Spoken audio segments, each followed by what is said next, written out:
क्या आपने कभी सोचा है कि जिस गैस सिलेंडर पर आपका घर चलता है वही आज आपकी जेब को क्यों जला रहा है? आज हम बात करेंगे उस सच्चाई की जो हर भारतीय रसोई में मौजूद है, लेकिन कोई खुलकर बताता नहीं। एलपीजी यानी लिक्विफाइड पेट्रोलियम गैस, जो कभी गरीब की रसोई का सहारा कहा जाता था, आज वही आम आदमी के लिए एक बोझ बन चुका है। क्या आपको याद है जब एलपीजी सिलेंडर 400-500 रुपए में मिल जाता था और आज वही सिलेंडर 1000 के आसपास क्यों पहुंच गया? क्या ये सिर्फ महंगाई है या इसके पीछे कोई बड़ा खेल छुपा हुआ है? असली खेल क्या है? सरकार कहती है हमने सब्सिडी दी, हमने उज्ज्वला योजना चलाई, लेकिन जमीनी सच्चाई क्या है? उज्ज्वला योजना के तहत करोड़ों महिलाओं को कनेक्शन तो मिला, लेकिन सवाल है क्या वो आज भी सिलेंडर भरवा पा रही हैं? कई रिपोर्ट्स बताती हैं कि बहुत से गरीब परिवार आज भी लकड़ी और चूल्हे पर लौट गए हैं। क्यों? क्योंकि एलपीजी अब सस्ता ईंधन नहीं रहा, बल्कि लग्जरी बन गया है। सब्सिडी का सच। पहले क्या होता था?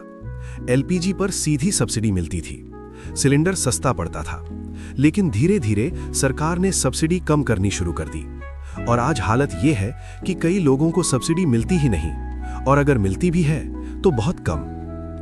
इंटरनेशनल बहाना। सरकार का एक और तर्क है कि इंटरनेशनल क्रूड ऑयल प्राइसेस बढ़ गए हैं, लेकिन क्या यह पूरा सच है? जब अंतर्राष्ट्रीय कीमतें कम हुई तो क्या सिलेंडर सस्ता हुआ? जवाब है नहीं।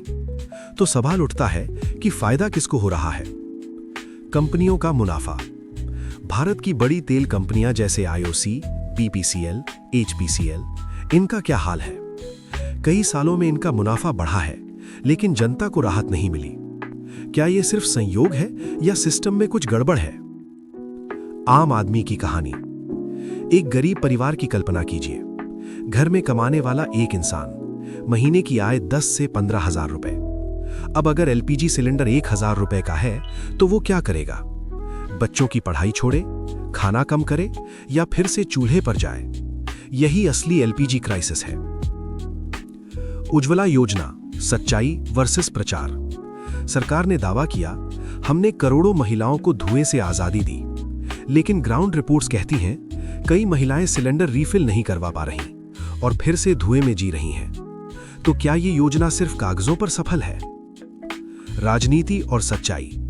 चुनाव आते हैं तो गैस सिलेंडर सस्ता हो जाता है, चुनाव खत्म तो फिर से महंगा। क्या ये सिर्फ टाइमिंग है या फिर राजनीतिक रणनीति?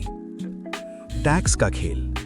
एलपीजी की कीमत में बेस प्राइस, ट्रांसपोर्ट और सबसे बड़ा हिस्सा है टैक्स। कई बार टैक्स ही कीमत को आसमान पर पहुंचा देता है। Global versus local. दुनिया के कई देशों में एलपीजी सस्ती है, सरकार ज्यादा सब्सिडी देती है, लेकिन भारत में आम आदमी ज्यादा कीमत चुका रहा है। क्यों? सबसे बड़ा खतरा। अगर एलपीजी इतनी महंगी होती गई तो लोग वापस लकड़ी और कोयले पर जाएंगे, जिससे प्रदूषण बढ़ेगा और स्वास्थ्य पर बुरा असर पड़ेगा। यानी ये सिर्फ आर्थिक नहीं, एक स्वास्थ्य संकट भी है। आखिर सच्चाई क्या है? तो पूरा खेल क्या है? सब्सिडी धीरे धीरे खत्म करना, कीमतें बढ़ाना और जिम्मेदारी डाल देना इंटरनेशनल मार्केट पर। समाधान क्या हो सकता है? सब्सिडी को पारदर्शी बढ़ाना, गरीबों के लिए विशेष राहत, टैक्स कम करना और कीमतों को कंट्रोल करना। अंत में एक सवाल, जब देश डिजिटल बन रहा है, स्पेस में जा रहा है, तो क्या एक आम आदमी को सस्ती रसोई गैस मिलना भी मुश्किल हो जाएगा?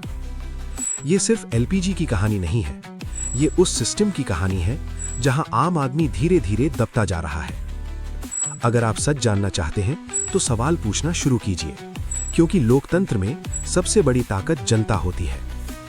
ये था एलपीजी क्राइसिस एक्सपोज्ड। अगर आपको ये हुक पसंद आया तो इसे शेयर कीजिए।